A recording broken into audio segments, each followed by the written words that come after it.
नमस्कार दोस्तों, आप सभी का स्वागत है आपके अपने यूट्यूब चैनल शांति निकेतन में।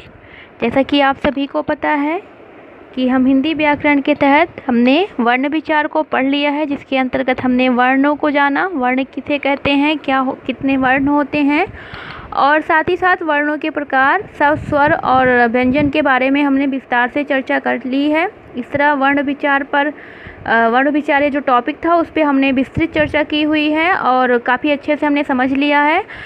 अगर आप सब में किसी ने वर्ण विचार का वीडियो नहीं देखा है तो उसकी लिंक जो है डिस्क्रिप्शन बॉक्स में दे दी जाएगी, आप वहां से उसे प्राप्त कर सकते हैं। आज हम शब्द विचार को देखेंगे, क्योंकि जैसा कि हम सभी को पता है कि भाषा के 3 अंग होते हैं, आप सबको मालूम है। पहला वर्ण है, दूसरा शब्द है और तीसरा वाक्य है। तो हमने वर्ण विचार को हमने पढ़ लिया है। अब बारी है शब्द विचार, भाषा के दूसरे अंग शब्द विचार पर हमारे ये वीडियो है शब्द विचार पर, और इसी पर ही हम विस्तृत चर्चा करेंगे। तो शब्द विचार होता क्या है, सबसे पहले हम यह समझ लेते हैं। तो अगर हम देखें शब्द विचार के माध्यम से शब्दों की बनावट, शब्दों की उत्पत्ति, शब्दों के भेदों के बारे में हमें जानकारी प्राप्त होती है। जैसा कि हम देख ही रहे हैं कि शब्द विचार के माध्यम से शब्दों की बनावट, किस तरह शब्दों की बनावट है, कैसे शब्दों की उत्पत्ति हुई और शब्दों के कितने प्रकार होते हैं, किन किन आधारों पर, इन सारी जानकारी जो हमें मिलती है वह शब्द विचार के ही माध्यम से मिलती है। इसके साथ ही हमें शब्दों के शुद्ध लेखन एवं उच्चारण आदि की भी जानकारी शब्द विचार के ही माध्यम से पता चलता है। तो अगर हम देखें तो शब्द विचार जो है वह बहुत बड़ा जरिया होता है हमें शब्दों के बारे में जानकारी प्राप्त कराने के संदर्भ में, शब्दों की उत्पत्ति, उसके भेदों के बारे में जानकारी उपलब्ध कराने में, साथ ही साथ हमें कैसे शब्दों का शुद्ध उच्चारण करना है, कैसे शब्दों का शुद्ध लेखन करना है, इसके बारे में भी हमें जानकारी जो है वो शब्द विचार के ही माध्यम से मिलती है। ये तो है शब्द विचार, लेकिन यहाँ हम पहले ये समझ लेते हैं शब्द विचार से पहले कि शब्द क्या होता है, शब्द किसे कहते हैं। शब्द विचार को तो हमने समझ लिया, लेकिन जब हम शब्द ही नहीं जानेंगे तो हम क्या जानेंगे शब्द विचार क्या है। तो इस तरह शब्द जो है वर्णों का जो सार्थक योग होता है, वर्णों का जो सार्थक समूह होता है, उसे ही शब्द कहते हैं। कोई भी वर्ण है, उनका कई सारे वर्ण हैं, एक वर्ण तो होगा नहीं, दो या दो से अधिक होंगे, या फिर कम से कम 2 वर्ण होंगे। तो उन्हीं दो या दो से अधिक वर्णों का जो योग है, सार्थक योग है, वही शब्द कहलाता है। जैसे कि हमने देखा है यहाँ पे उदाहरण कम जो है कितने वर्णों से मिलकर बना है। कभी कभी परीक्षाओं में पूछ लिया जाता है, कोई भी शब्द दिया, जैसे दिया जल, कितने वर्णों से मिलकर बना है, हम सीधा बोल देते हैं 2, ज प्लस ला। लेकिन दोस्तों यहाँ पर यह नहीं देखना है, यह जा और ला से ही सिर्फ नहीं बना है, बल्कि यह जो वर्ण है वह टोटल हम देखें 5 वर्णों से मिला है। अगर हम जल को देखते हैं तो जल जो है वो हलंत लगा जा, हर्ष आ, हलंत लगा ला प्लस हर्ष आ, अर्थात 4 वर्णों से मिलकर यह शब्द बना है। अक्सर परीक्षाओं में ऐसे प्रश्न पूछते हैं और हम बहुत जल्द कंफ्यूज भी हो जाते हैं, तो ये आप ध्यान में रखिएगा। तो शब्द जो है वो वर्णों का सार्थक समूह है, सार्थक योग है। और जैसा कि हम उदाहरण में देख सकते हैं, कम को हम कैसे लिखेंगे, हलंत लगा का, हर्ष आ, हलंत लगा माँ और हर्ष आ। तो इस तरह इनके योग से बना हुआ शब्द क्या कहलाता है, शब्द कहलाता है। आगे हम देखेंगे एक बहुत ही महत्वपूर्ण बिंदु है जो अक्सर परीक्षा में पूछा जाता है। क्या बिंदु है, अर्थ के आधार पर भाषा की सबसे छोटी इकाई किसे कहते हैं। जब हमने वर्ण विचार पढ़ाया था तो वहाँ हमने विस्तार से आप सबको बताया था कि शब्द के अर्थ के आधार पर भाषा की सबसे छोटी इकाई क्या होती है। इसके साथ ही साथ हमने यह भी बताया हुआ था कि वहाँ पे कि उच्चारण के आधार पर भाषा की सबसे लघुत्तम इकाई क्या होती है? सार्थकता की दृष्टि से भाषा की सबसे छोटी इकाई क्या होती है?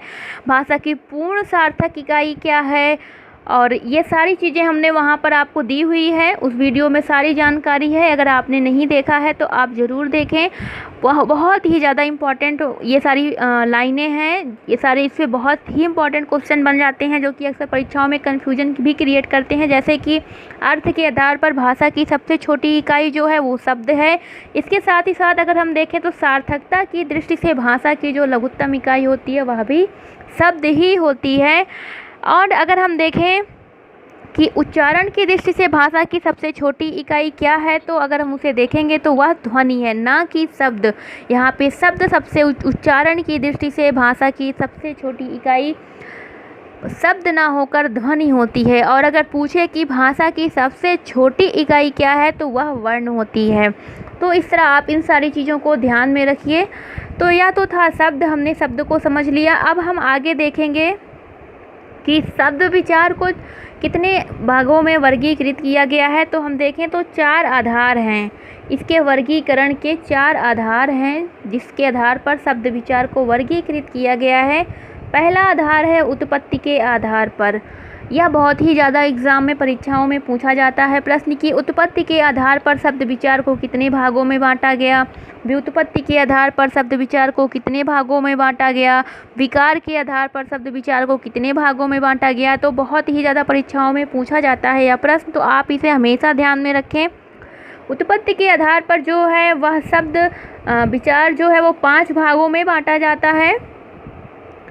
आम तौर पे कहा जाता है 4 भागों में बांटा जाता है, लेकिन संकर शब्द भी उत्पत्ति के आधार पर ही होते हैं। इसी वजह से 5 भागों में जो है वो शब्द विचार को उत्पत्ति के आधार पर बांटा गया है, जिसमें से पहला है तत्सम शब्द, दूसरा है तद्भव शब्द, तीसरा है देशज, चौथा है विदेशी शब्द और 5वां है संकर शब्द। इन सब के बारे में विस्तृत जानकारी अभी हम आगे पढ़ेंगे। पहले हम सारे उत्पत्ति के आधारों को देख लेते हैं एक बार। तो यह 5 प्रकार हैं उत्पत्ति के आधार पर। जो प्रकार है शब्दों के वो 5 हैं, तत्सम, तद्भव, देशज, विदेशी और संकर शब्द। अगला जो है आधार है वह है व्युत्पत्ति के आधार पर। व्युत्पत्ति के आधार पर कितने प्रकार के शब्द विचार होते हैं या कितने प्रकार के शब्द होते हैं। तो व्युत्पत्ति के आधार पर 3 प्रकार के होते हैं। यह बहुत ही बार परीक्षाओं में पूछा गया प्रश्न है कि व्युत्पत्ति के आधार पर शब्दों को हम कितने भागों में बांट सकते हैं। तो व्युत्पत्ति के आधार पर आप हमेशा याद रखिए 3 भागों में बांटा जा सकता है। पहला है ऋण, दूसरा है यौगिक और तीसरा है योग ऋण। बहुत ही इम्पॉर्टेंट है, अक्सर परीक्षाओं में पूछा जाता है, तो आप हमेशा ध्यान में रखें इसे। तो पहला है ऋण, दूसरा है यौगिक, तीसरा है योग ऋण। उत्पत्ति के आधार पर 5 प्रकार में और व्युत्पत्ति के आधार पर 3 प्रकार के शब्द होते हैं। आगे हम देखते हैं अर्थ के आधार पर कितने भागों में विभाजित किया गया है। तो देखेंगे तो अर्थ के आधार पर जो है वह 2 प्रकार हैं शब्दों के। पहला है सार्थक, दूसरा है निरर्थक, अर्थात सार्थक शब्द और निरर्थक शब्द। तो यह तो था अर्थ के आधार पर। अगला हम देखते हैं वाक्य के प्रयोग या विकार के आधार पर शब्दों को कितने भागों में विभाजित किया गया है। तो यहाँ पर भी 2 भाग में विभाजित किया गया है। जैसा कि हम देखते हैं पहला है विकारी शब्द और दूसरा है अविकारी शब्द, जिसमें विकारी शब्द के अंतर्गत हम संज्ञा, सर्वनाम, विशेषण और क्रिया को पढ़ते हैं और अविकारी शब्दों के अंतर्गत हम क्रिया विशेषण, संबंध बोधक, समुच्चय बोधक और विस्मयादि बोधक को पढ़ते हैं। तो इस तरह 4 आधार हैं शब्द विचार को वर्गीकृत करने के, जिसमें से पहला जो है आप एक बार फिर से रिवीजन कर लीजिए, बहुत ही इम्पॉर्टेंट है। पहला जो है वह है उत्पत्ति के आधार पर 5 भागों में बांटा गया है, जिसमें है तत्सम, तद्भव, देशज, विदेशी और संकर शब्द। दूसरा है व्युत्पत्ति के आधार पर, जिसमें आप यह हमेशा याद रखें 3 भागों में बांटा गया है, योग शब्द, यौगिक शब्द और योग रूढ़। तीसरा जो आधार है विभाजन का वह है अर्थ के आधार पर, जिसमें 2 हैं सार्थक और निरर्थक। चौथा जो विभाजन का आधार है वह है विकार या वाक्य के प्रयोग के आधार पर। तो उसमें हम देखेंगे दो प्रकार का विभाजन किया गया है, जिसमें एक है विकारी और दूसरा है अविकारी। विकारी के अंतर्गत हम आगे पढ़ेंगे संज्ञा, सर्वनाम, विशेषण एवं क्रिया, ताकि और हम जो है अविकारी के अंतर्गत पढ़ेंगे क्रिया, विशेषण, संबंध बोधक, समुच्चय बोधक और विस्मयादि बोधक अव्यय को। तो इस तरह यह तो था विभाजन का आधार कि किस प्रकार से शब्दों का विभाजन किया गया है। आगे हम पढ़ेंगे सबसे पहला जो हमारा विभाजन का आधार था वह क्या था, उत्पत्ति के आधार पर। और कितना था उत्पत्ति के आधार पर? शब्द के प्रकार पाँच प्रकार के शब्द होते थे उत्पत्ति के आधार पर। हमने अभी हमने पढ़ा है कि उत्पत्ति के आधार पर शब्दों को 5 भागों में विभाजित किया गया है। इसी को ही हम डिटेल से पढ़ेंगे। तो चलिए हम डिटेल में पहला पढ़ते हैं। पहला क्या है, तत्सम शब्द। तत्सम शब्द किसे कहते हैं दोस्तों, आप सबको पता होगा। तत्सम, जैसा कि हमें इसे शब्द से ही हमें पता चल जा रहा है। अगर हम इसका शाब्दिक अर्थ देखते हैं तो उसके माध्यम से हम देख ही सकते हैं कि इसके शाब्दिक अर्थ के माध्यम से तत्सम, तत् प्लस सम, तत् का अर्थ होता है उसके, तत् का अर्थ होता है उसके, सम का अर्थ होता है समान। शाब्दिक अर्थ है इसका तत्सम, जिसे हम 2 भागों में विभाजित करें अगर इसका संधि विच्छेद करके, तो क्या निकलता है, तत् प्लस सम। तत् का अर्थ होगा उसके, सम का अर्थ होगा समान। अर्थात हम इसका शाब्दिक अर्थ निकाल सकते हैं उसके किसके, उसके, यहाँ पे उसके का जो अर्थ है वह है मूल भाषा। मूल भाषा क्या है हमारी, मूल भाषा हमारी है संस्कृत। तो उसके अर्थात हमारी मूल भाषा के समान, अर्थात हमारी संस्कृत के समान। ऐसे शब्द जो किसके समान हो, संस्कृत के समान।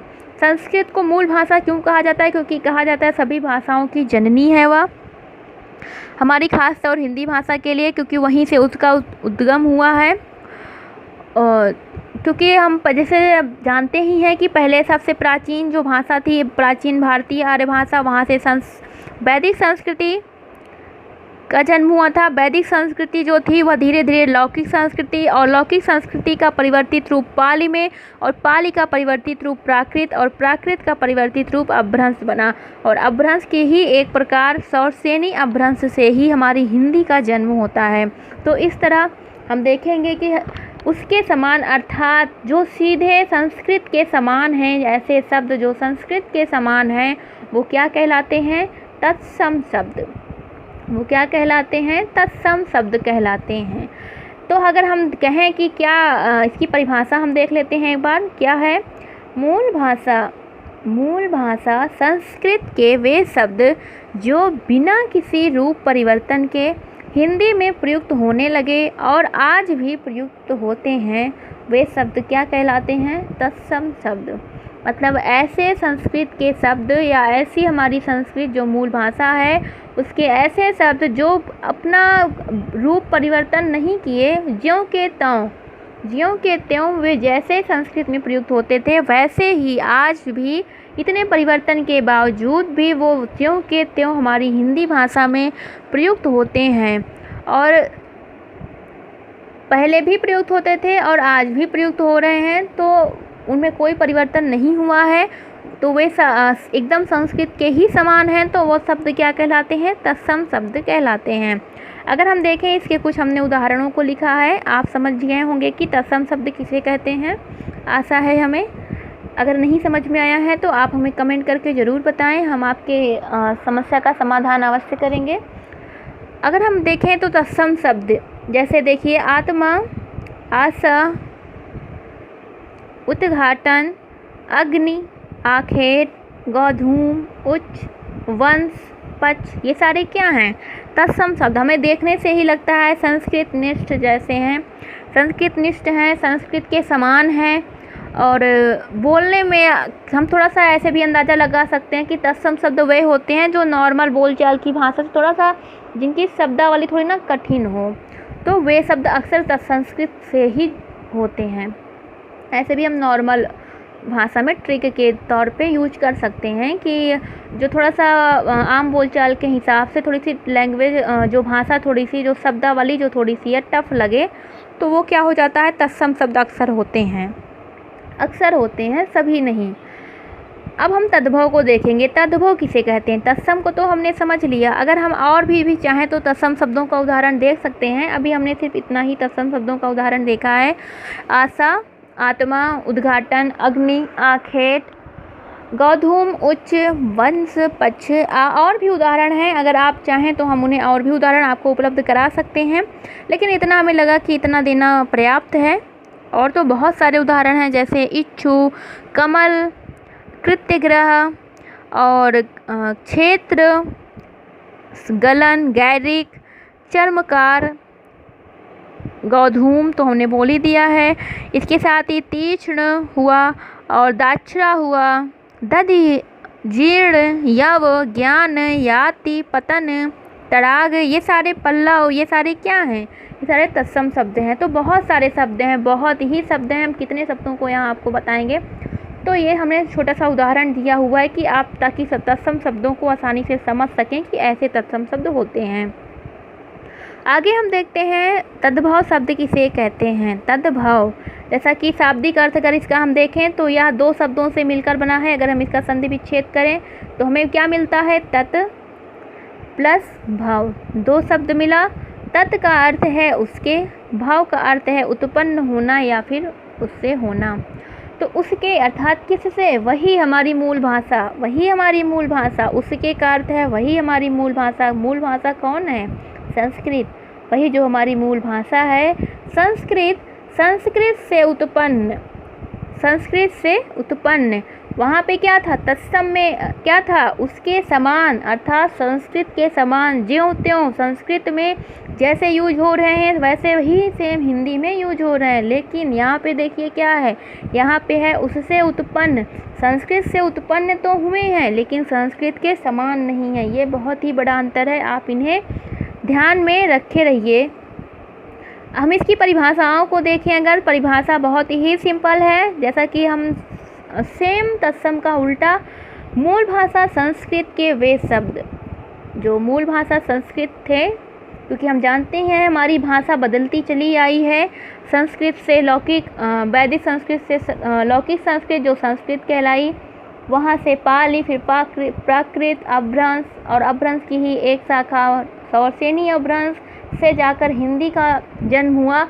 तो क्या हुआ कि जो संस्कृत में शब्द यूज होते थे वही धीरे धीरे समयानुसार बदलते चले गए और अंत में उन्होंने एक नया रूप धारण कर लिया।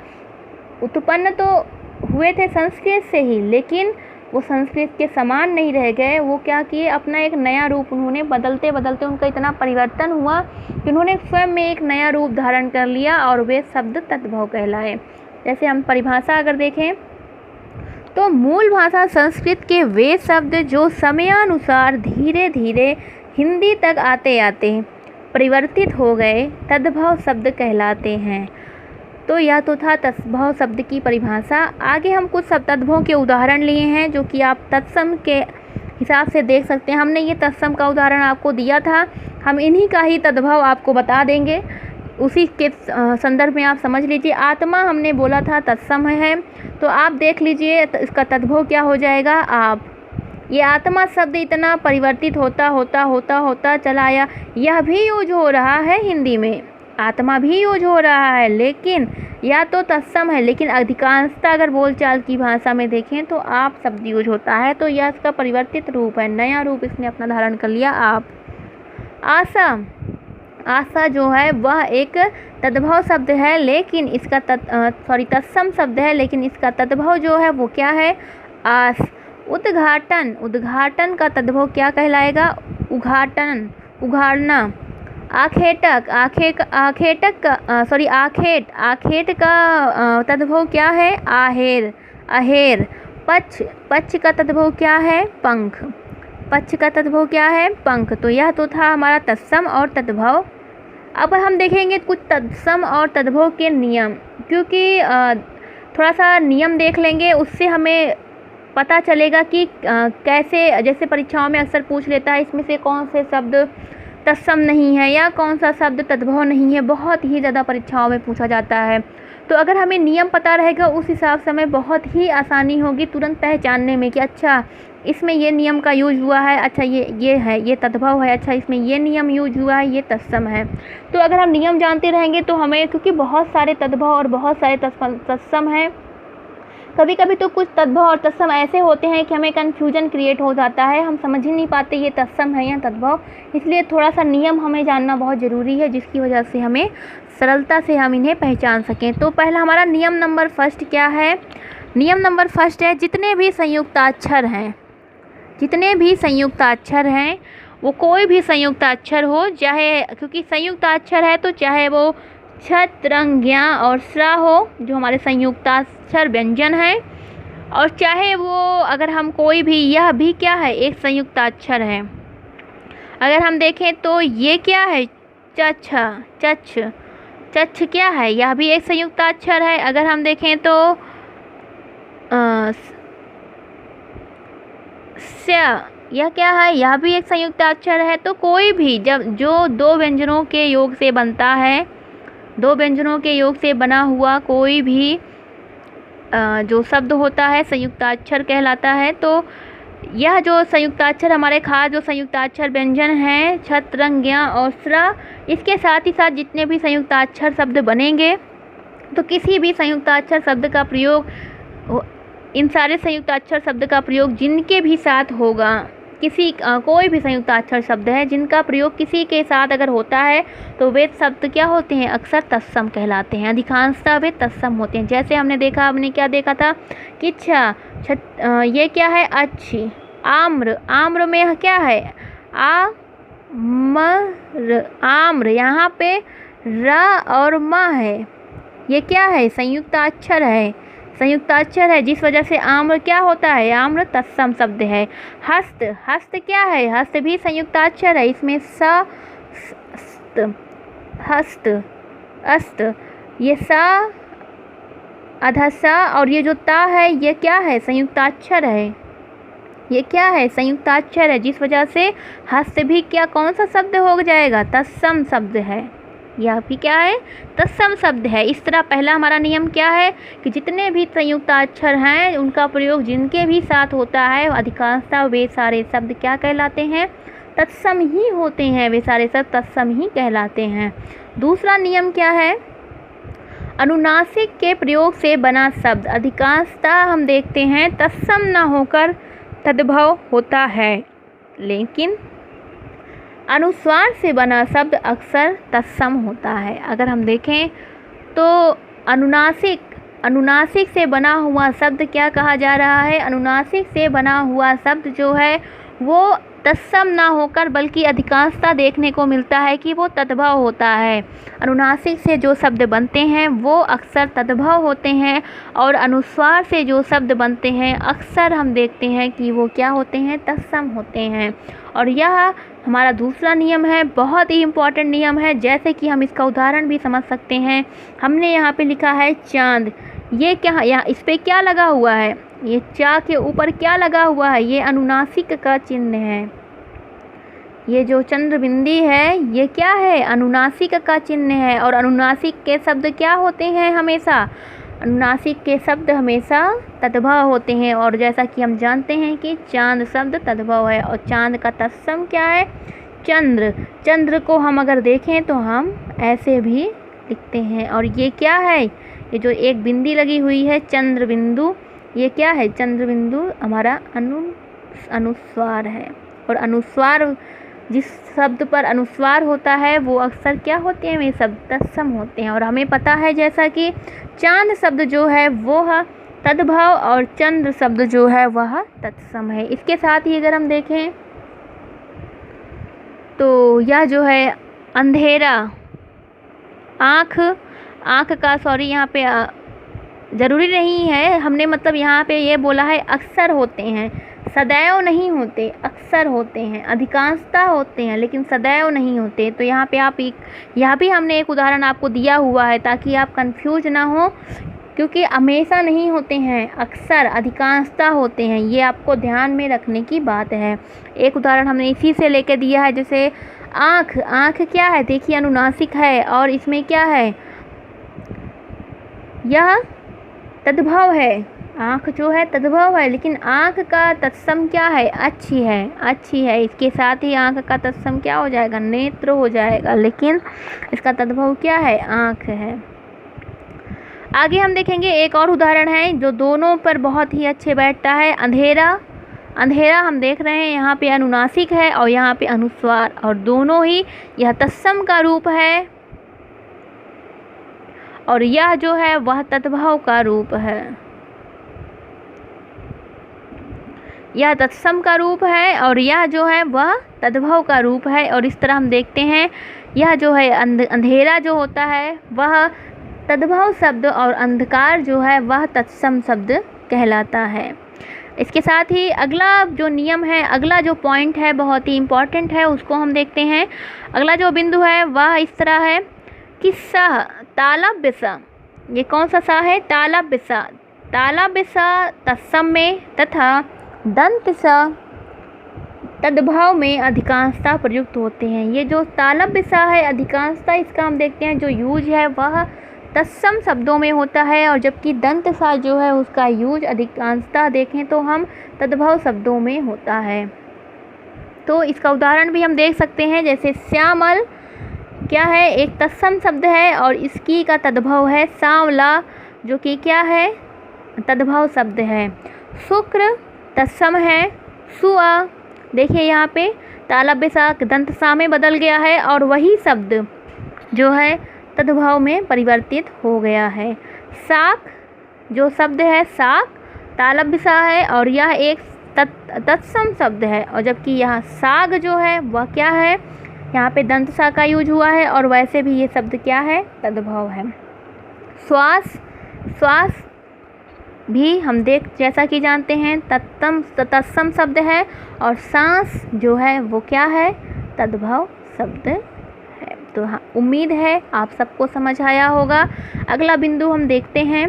अगला बिंदु है तत्सम में प्रयुक्त वर्ण, जो वा वर्ण है जो कि तत्सम में अधिकांशतः प्रयुक्त होता है, वह तद्भव में अक्सर वा में परिवर्तित हो जाता है। इसके आधार पर हम इसलिए आपको ये बिंदु बता रहे हैं, ये नियम इस वजह से बता रहे हैं ताकि आपको परीक्षाओं में तत्सम और तद्भव पहचानने में बहुत ही आसानी हो। जैसे कि अगर हमसे अभी पूछ लिया जाए कि कोई भी शब्द है, मान लीजिए कोई भी शब्द है, हमसे पूछा जाता है कि जैसे हमसे किसी ने पूछा, मान लीजिए वर्धन, एक शब्द है वर्धन, इसका तद्भव क्या होगा?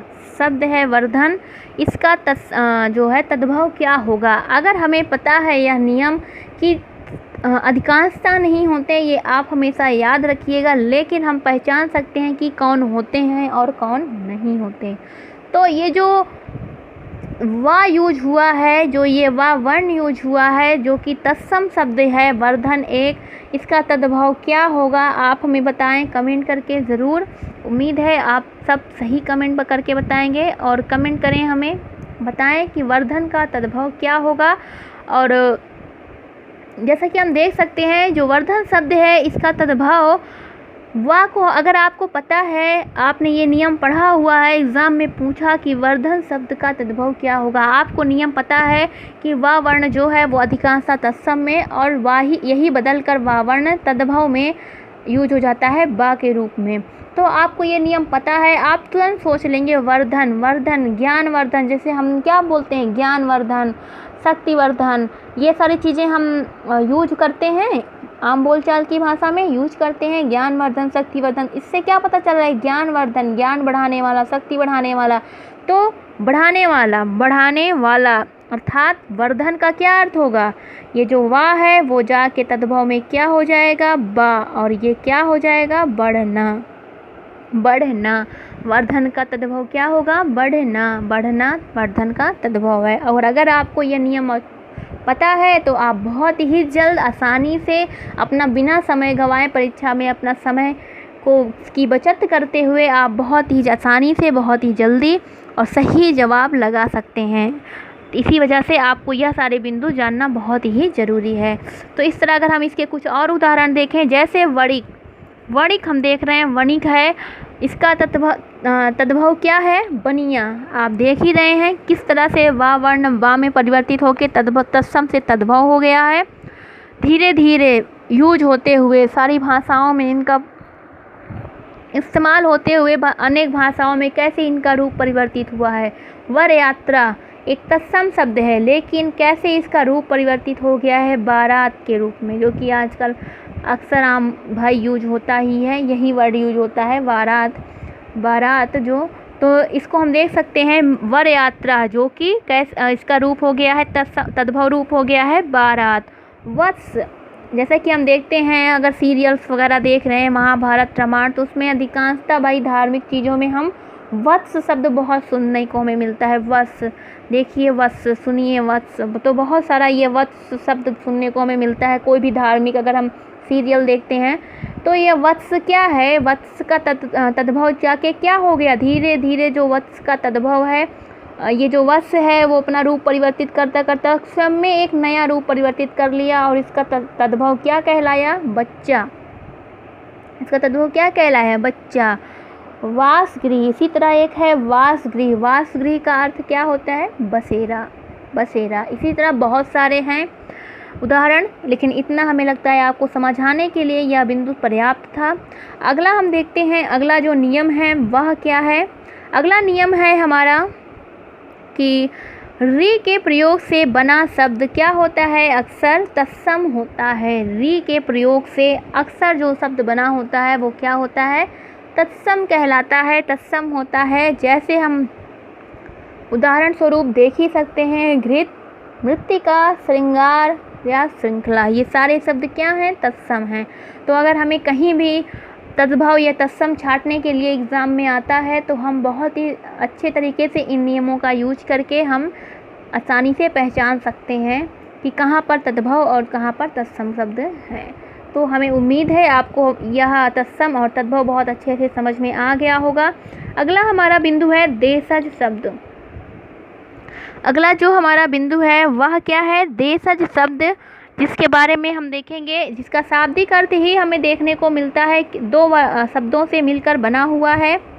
कौन कौन से शब्द हैं? इसका अगर हम विभाजन करें तो देश प्लस ज, ज का अर्थ क्या है? जन्म लेने वाला।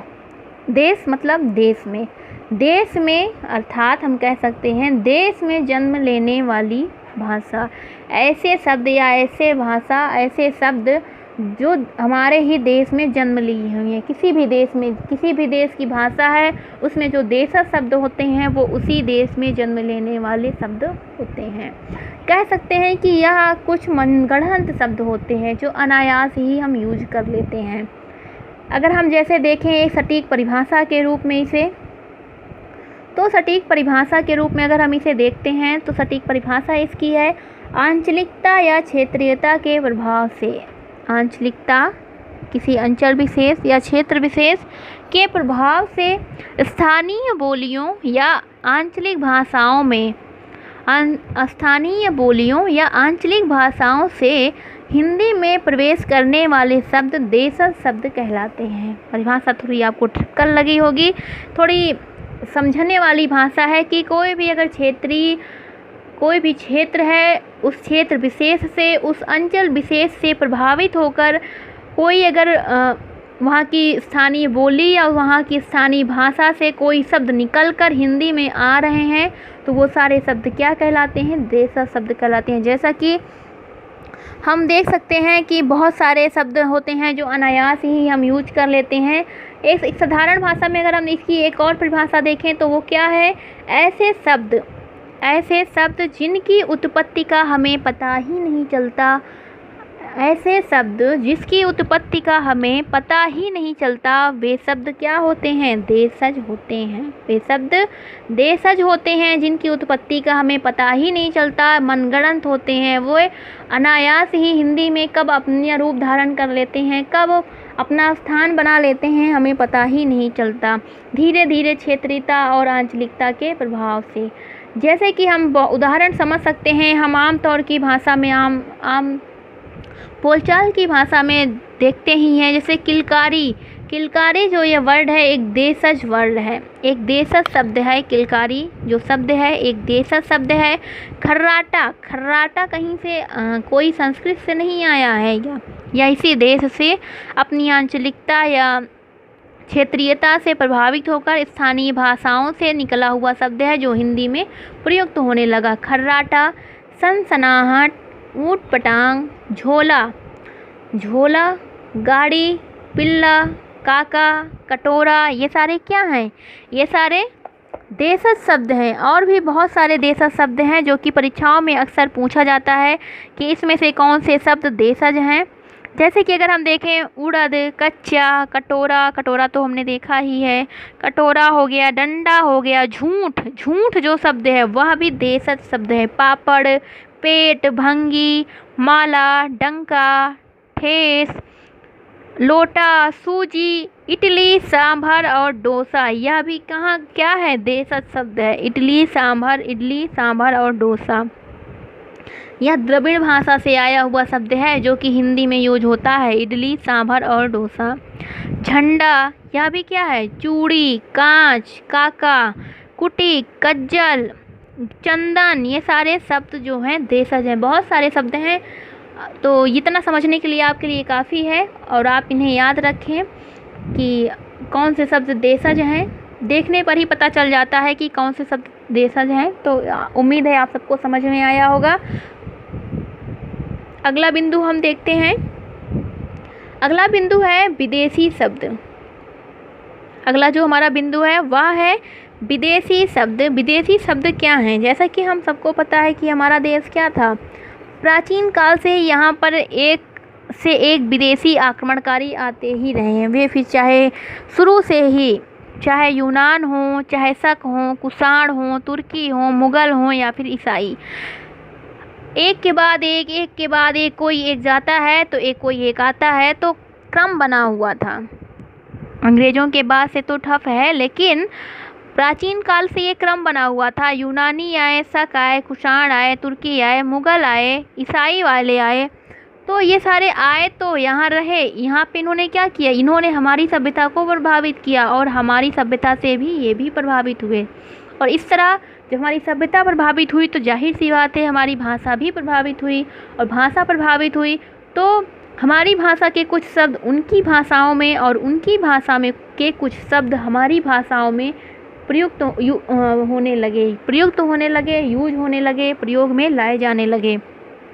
और वही शब्द जो विदेशी आक्रमणकारी जहाँ जहाँ से आए हुए थे और उन्हीं की भाषाओं से जो शब्द आए हमारी हिंदी भाषा में, वही शब्द विदेशी शब्द कहलाए।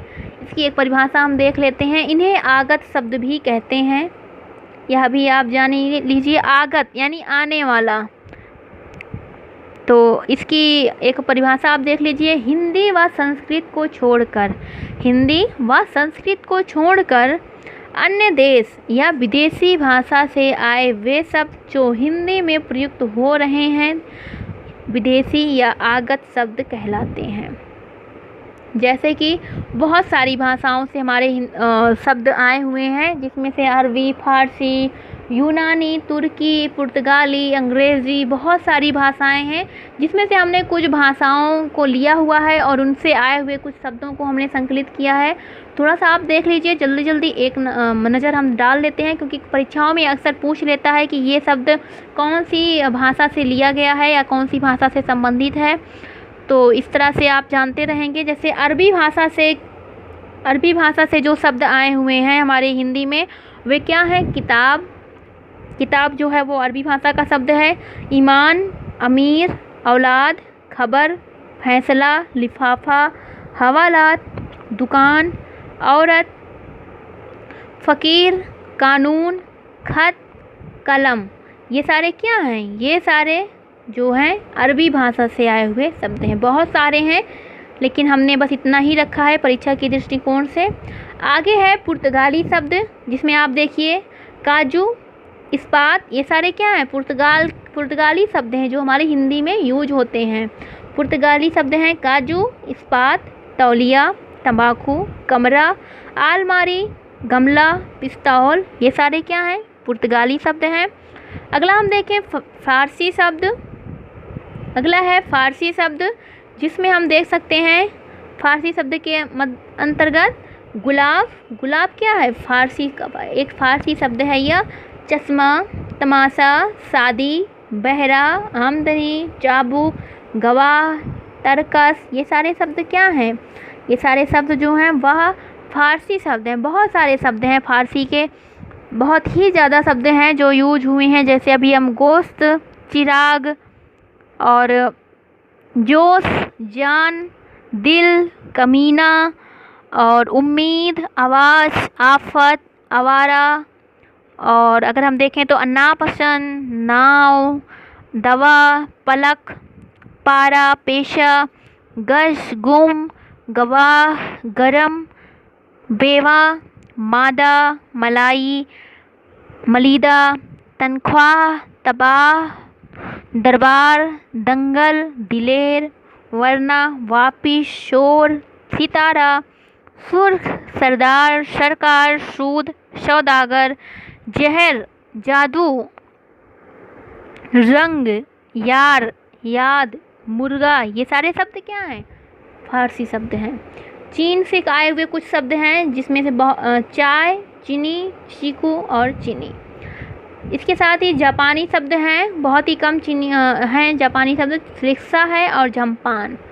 तुर्की शब्द हैं, उर्दू, तोप, बारूद, कैंची, तमंचा, लाश, बेगम, लफंगा, खच्चर, बीबी, चाकू, ये सारे क्या हैं?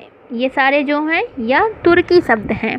इसके साथ ही अगर हम और बहुत सारे हैं, जैसे कुर्ता, मुगल, चोंगा, बक्सी, दरोगा, तोप, तलाश, कुली, कुर्की, चिक, चम्मच, चकमक, चेचक, सराय, सुराज, गलीचा, सौगात, ये सारे शब्द भी तुर्की शब्द हैं।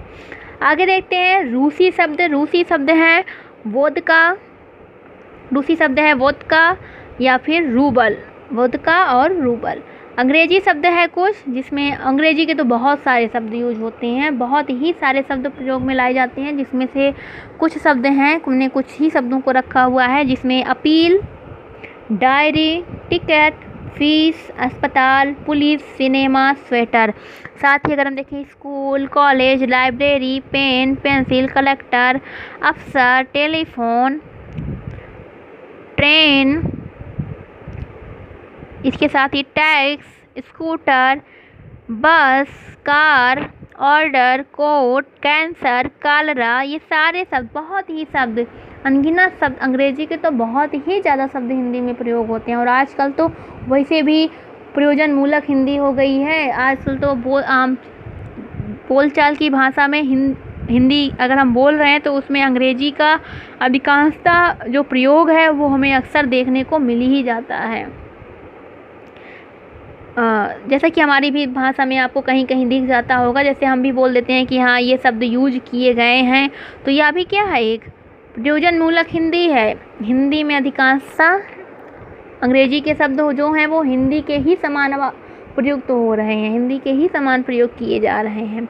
तो इस तरह यह कुछ विदेशी शब्द से जो कि हमारी हिंदी भाषा में प्रयुक्त होते हैं। अगला हम पांचवा प्रकार देखते हैं उत्पत्ति के आधार पर। उत्पत्ति के आधार पर पांचवा प्रकार है शब्द का संकर शब्द।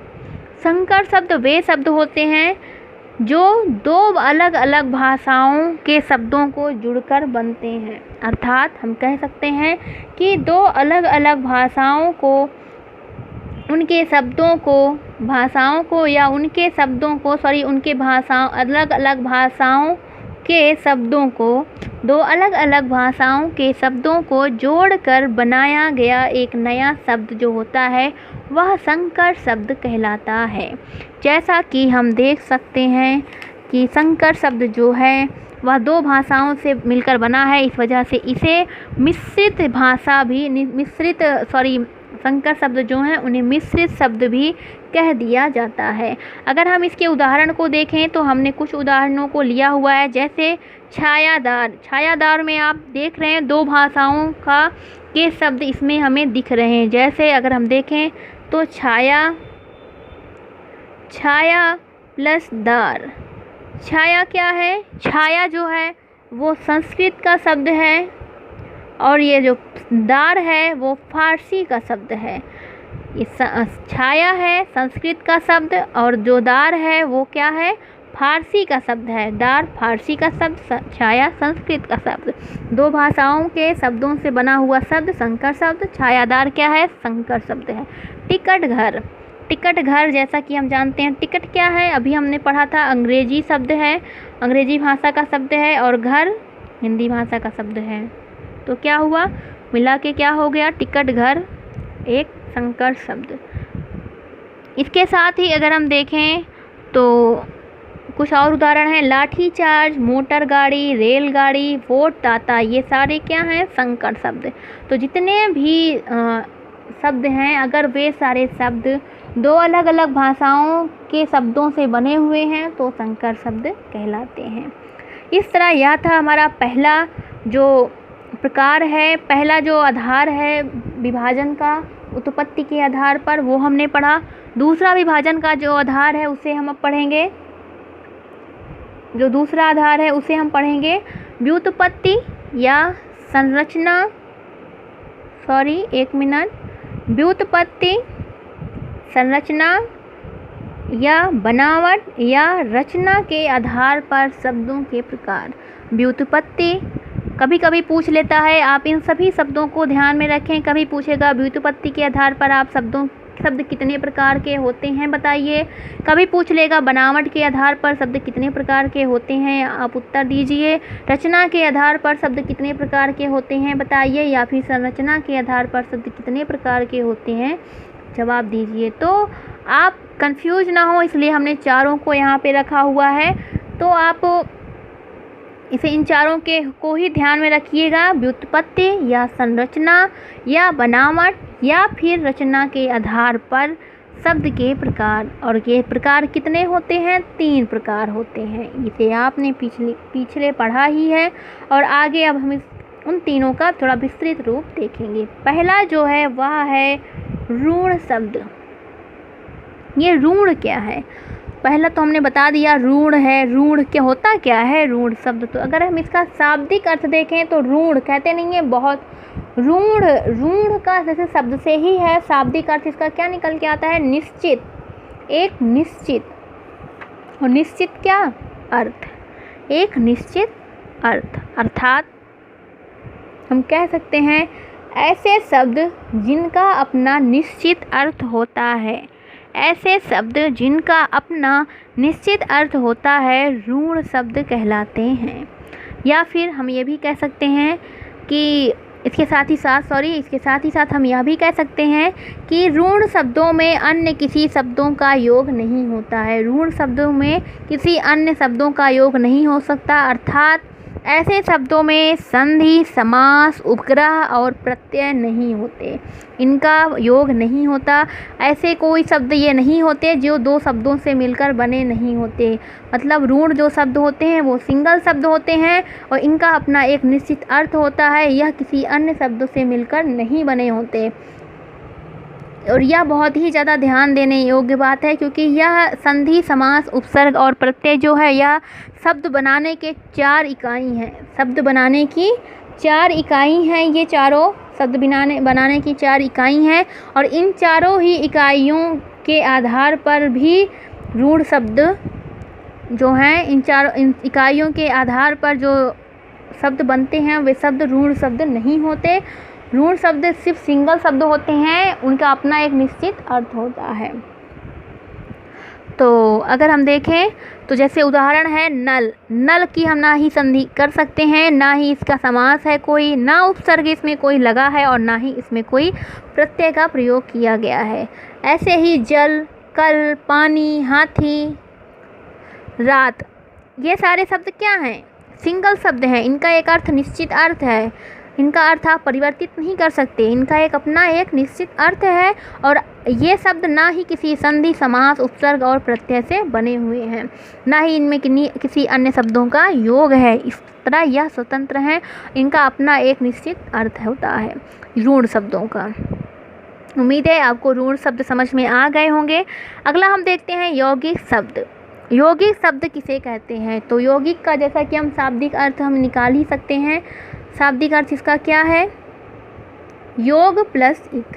योग प्लस इक। योग मतलब जुड़कर, इक मतलब एक प्रत्यय है जुड़कर बनने वाले शब्द। इसका जो शाब्दिक अर्थ निकलेगा यौगिक का, यौगिक मतलब किसी चीज़ से जुड़ा हुआ, अर्थात जुड़कर बनने वाले शब्द यौगिक शब्द होते हैं। कह सकते हैं कि दो या दो से अधिक रूढ़ शब्दों को हम सार्थक शब्द भी कह सकते हैं। तो दो या दो से अधिक रूढ़ शब्दों या सार्थक शब्दों के योग से बने शब्द क्या कहलाते हैं? यौगिक कहलाते हैं। दो शब्द होंगे, दो रूढ़ शब्द होंगे, जिनसे मिलकर क्या बनेगा? एक यौगिक बनेगा। और अगर हम संधि विच्छेद करेंगे ये जो यौगिक है, यौगिक क्योंकि ये दो शब्दों से मिलकर बना हुआ है, दो रूढ़ शब्दों से मिलकर बना हुआ है, इस वजह से इसका विभाजन भी, इसका विच्छेद भी किया जा सकता है। और जब विच्छेद किया जाएगा तो विच्छेद के बाद जो प्राप्त शब्द है उसका अपना उन सभी शब्दों का अपना एक निश्चित अर्थ होता है, क्योंकि वे शब्द क्या होते हैं? रूढ़ शब्द होते हैं और रूढ़ शब्दों का निश्चित अर्थ होता है। इसीलिए जब भी कोई यौगिक शब्द बनता है तो उसका विच्छेद अगर किया जाता है तो उससे प्राप्त जो शब्द हैं वे अपना निश्चित अर्थ लिए हुए होते हैं। तो इस तरह हम देखते हैं कि यौगिक क्या है? दो रूढ़ शब्दों से बनकर बना हुआ शब्द है यौगिक। एक बहुत ही इम्पॉर्टेंट बात हमने वहाँ पे क्या पढ़ा था कि जो रूढ़ शब्द हैं उनमें संधि, उपसर्ग, प्रत्यय और समास का प्रयोग नहीं होता, लेकिन यहाँ पे सेम उल्टा है। समस्त संधि, सभी संधियाँ, जितनी भी संधियाँ हैं वे सारी संधियाँ, सारे उपसर्ग, सभी प्रत्यय, साथ ही साथ सभी समास, लेकिन बहुब्रीहि समास को छोड़कर, अर्थात सभी संधि, सभी उपसर्ग, सभी प्रत्यय और सभी समास, किंतु बहुब्रीहि समास को छोड़कर सभी समास के उदाहरण जो हैं, संधि, उपसर्ग, प्रत्यय एवं समास में बहुब्रीहि को छोड़कर जितने भी उदाहरण हैं इनके सभी क्या होते हैं? सभी के शब्द, उदाहरण शब्द जो हैं यौगिक कहलाते हैं। सभी शब्द, उदाहरण शब्द इनके यौगिक होते हैं। जितनी भी संधियां हैं उनके जो शब्द हैं वो क्या हैं? यौगिक। जितने भी उपसर्ग हैं, उपसर्ग से बनने वाले शब्द क्या हैं? यौगिक। जितने भी प्रत्यय से बनने वाले शब्द क्या हैं? यौगिक। जितने भी समास हैं उनसे बनने वाले शब्द क्या हैं? यौगिक। लेकिन यहाँ पे बहुब्रीहि समास नहीं होगा। बहुब्रीहि समास नहीं होगा। क्यों नहीं होगा? क्योंकि इसका अपना एक अन्य अर्थ भी होता है, इसी वजह से यह नहीं होगा, यह नहीं होगा। आगे हम देखते हैं। उम्मीद है आपको यौगिक समझ में आया होगा। यौगिक शब्द। तीसरा हम देखते हैं योग ऋण शब्द। तीसरा है हमारा योग ऋण शब्द। ऐसे शब्द जो दो ऋण शब्दों के योग से तो बनते हैं, किंतु इनके अपने मुख्य अर्थ के साथ साथ इनका एक अन्य या तीसरा या कह सकते हैं सांकेतिक अर्थ भी होता है या सांकेतिक अर्थ प्रधान होता है। अर्थात कह सकते हैं कि यह भी दो ऋण शब्दों के योग से बनते हैं। योग ऋण भी जो हैं वो दो ऋण शब्दों के ही योग से बने हुए हैं, लेकिन इनके अपने शब्द के साथ, लेकिन क्या है कि ये अपने मुख्य अर्थ के साथ साथ एक अन्य या तीसरा अर्थ भी, एक सांकेतिक अर्थ भी रखते हैं, और यही अर्थ प्रधान अर्थ होता है इनमें। जैसे हम देख सकते हैं दशानन। दशानन को अगर हम संधि विच्छेद करेंगे तो क्या हो जाएगा? 10 प्लस आनन। 10 का अर्थ यहाँ पे क्या निकला? 10। आनन का अर्थ चेहरा, 10 चेहरों वाला। 10 चेहरों वाला इसका क्या मुख्य अर्थ क्या है दशानन का? 10 चेहरे वाला। लेकिन इसका एक सांकेतिक अर्थ भी है, और वो अर्थ क्या है? रावण। तो इस तरह बहुत सारे शब्द हैं, जैसे गजानन, दिनकर, लंबोदर। तो जितने भी, और एक जो बिंदु हमने वहाँ पे छोड़ा हुआ था बहुब्रीहि समास, अब वो यहाँ यूज होगा। बहुब्रीहि समास के जितने भी उदाहरण अर्थ होते हैं, उदाहरण के शब्द होते हैं, वे सब क्या होते हैं? योग ऋण शब्द होते हैं। तो इस तरह हमने देखा कि ऋण शब्द जो होते हैं उनमें संधि, समास, उपसर्ग, प्रत्यय किसी का प्रयोग नहीं होता, इनका अपना निश्चित अर्थ होता है। यौगिक को हमने देखा, इसमें संधि, समास, उपसर्ग, प्रत्यय, सिर्फ बहुब्रीहि को छोड़कर सभी समास, सभी उपसर्ग, सभी प्रत्यय, सभी संधियों का प्रयोग होता है। उन्हीं से बने हुए शब्द यौगिक होते हैं। और योग, ऋण वे शब्द हैं जो बहुब्रीहि समास के जो भी उदाहरण हैं वे सारे क्या हो जाएंगे, योग ऋण शब्द। इनका अपना मुख्य अर्थ के साथ एक अन्य अर्थ भी होता है, सांकेतिक अर्थ होता है। तीसरा हमारा जो विभाजन का आधार है वह है अर्थ के आधार पर। अर्थ के आधार पर हम देखेंगे शब्द के प्रकार, तो दो प्रकार के होते हैं, हमने देखा था दो प्रकार के होते हैं अर्थ के आधार पर। पहला है सार्थक अर्थ, शाब्दिक अर्थ हमने बताया ही था। शाब्दिक अर्थ है इसका सा प्लस अर्थक। सा का अर्थ होगा सहित, सा का अर्थ यहाँ पे क्या है, सहित, सहित या साथ में। सा का अर्थ यहाँ पे क्या है, सहित या साथ में। और अर्थक क्या है, अर्थ देने वाला, मतलब वर्णों का ऐसा योग जिसका अपना एक अर्थ निकले।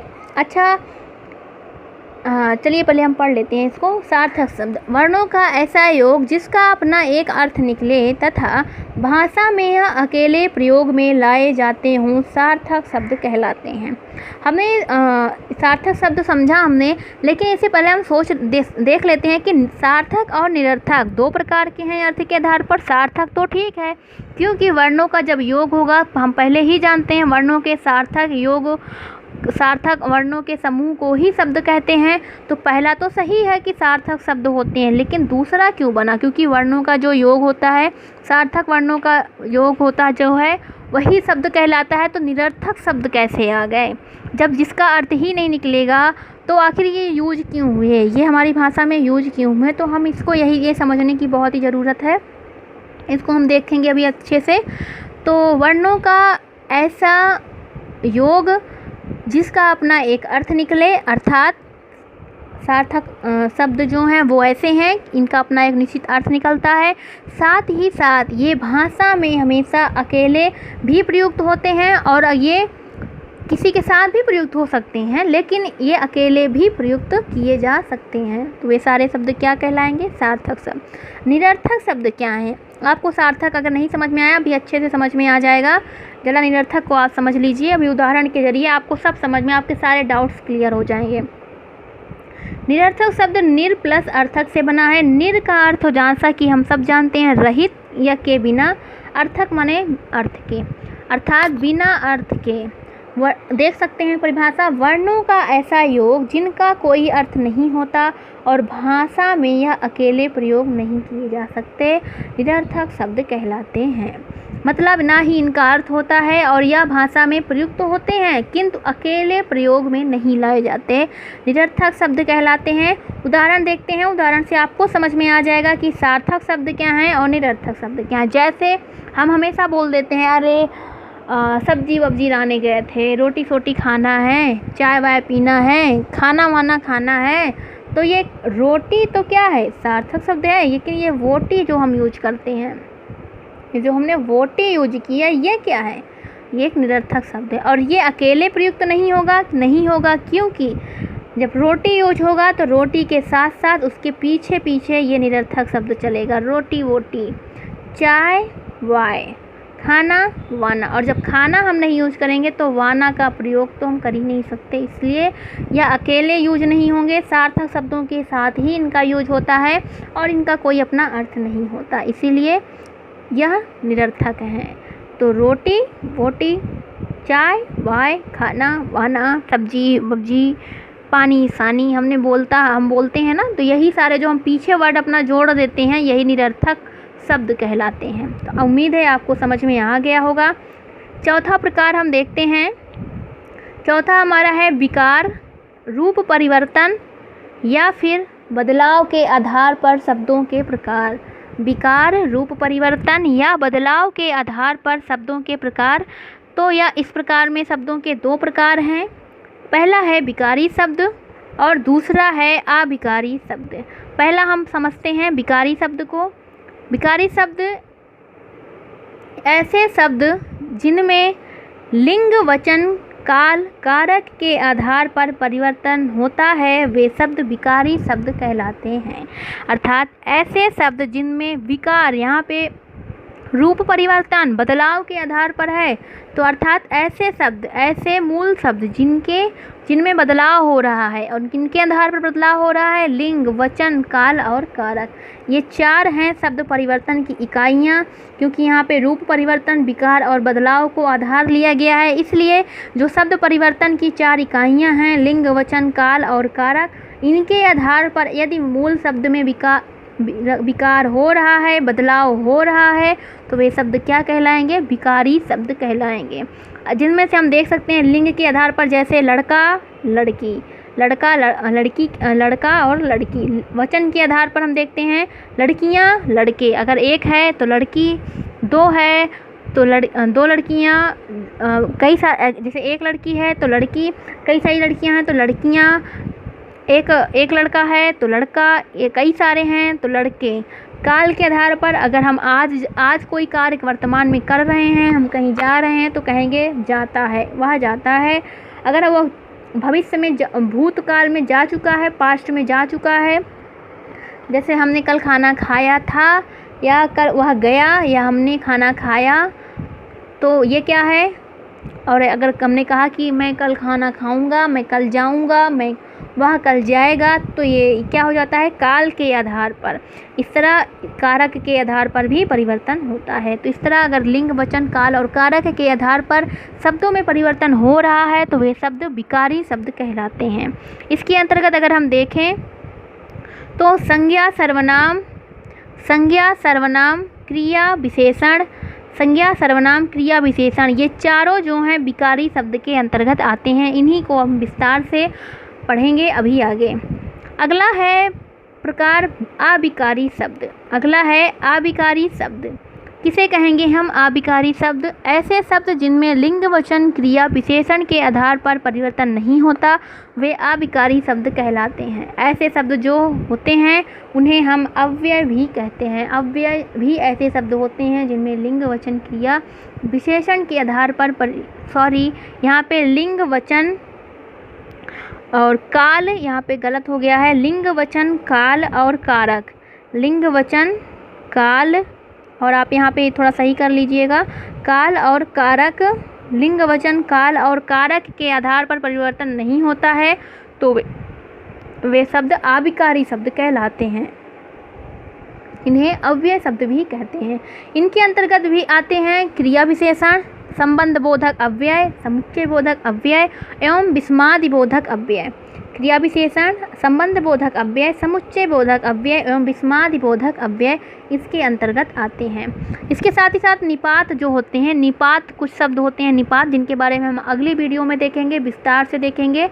तो वे भी जो होते हैं वे अविकारी या अव्यय शब्द कहलाते हैं। तो इस तरह हमने देखा शब्द विचार के अंतर्गत हमने शब्दों का जो विभाजन था, जो विभाजन के 4 आधार थे, उनको हमने देखा है। चौथे आधार के अंतर्गत हम अगली वीडियो में विकारी शब्द को देखेंगे। विकारी शब्द में जो पहला है संज्ञा, सर्वनाम, इनको हम बारी बारी से इन पर विस्तृत चर्चा करते हुए अपनी पढ़ाई को जारी रखेंगे, यह वीडियो जारी रखेंगे। तो जिसमें हम अगला वीडियो में आपके साथ उपस्थित होंगे संज्ञा को लेकर, जो कि एक विकारी शब्द है, संज्ञा शब्द को लेकर प्रस्तुत होंगे। लेकिन आप सबसे निवेदन है कि पहले आप हमें ये बताइए कि आप सबको हमारा यह वीडियो कैसा लगा, और उम्मीद है कि आप सबको पसंद आया होगा। अगर जैसा भी आप सबको लगा कमेंट करके ज़रूर बताएं कि वीडियो कैसा बना है, कैसा लगा आप सबको। और थोड़ा सा दिक्कत हो जाती है कि मैं कंटिन्यू नहीं ले पाती क्लास, लेकिन बहुत ही जल्द हम कोशिश कर रहे हैं कि क्लासें सारी कंटिन्यू हो जाएंगी, और आप सबसे उसके लिए थोड़ा क्षमा प्रार्थी भी हैं। लेकिन इसके साथ ही साथ आप सबसे बहुत उम्मीद है, आप सबका कोई भी पैसा नहीं लगता, सिर्फ एक लाइक, एक कमेंट और एक शेयर करने में। प्लीज़ आप सभी से अनुरोध है, हमारे वीडियो को लाइक करें, जितना ज़्यादा से ज़्यादा हो सके शेयर करें और कमेंट करें, क्योंकि आपका कोई भी पैसा नहीं लग रहा है, बस आपको एक बटन ही दबानी होती है। प्लीज़ आप सभी से उम्मीद है, जितना ज़्यादा लाइक करेंगे, शेयर करेंगे, ताकि लोगों तक पहुंच सके हमारा यह वीडियो। तो आप सभी से एक रिक्वेस्ट है कि आप जितना हो सके हमारे वीडियो को लाइक करें, शेयर करें, कमेंट्स करें और हमें बताएं कि हमारा वीडियो आपको कैसा लगा, ताकि हम इसमें और इम्प्रूव कर सकें, ताकि आप सभी को सुविधाएं अच्छे से पढ़ने में कोई तकलीफ़ ना हो, अच्छे से आपका वीडियो बन जाए। तो इसलिए आप सभी से यह विनम्र निवेदन है कि प्लीज़ सब्सक्राइब, लाइक और शेयर ज़रूर करें। इसके साथ ही हम अगले वीडियो के साथ मिलेंगे। अगला वीडियो में हम संज्ञा पढ़ेंगे, संज्ञा के बारे में, संज्ञा किसे कहते हैं, संज्ञा के प्रकार और कैसे संज्ञा के आधार पर शब्दों में रूप परिवर्तन होता है, बदलाव होता है, वह हम देखेंगे। तो चलिए दोस्तों, तब तक के लिए नमस्कार, मिलते हैं अगले वीडियो में। धन्यवाद।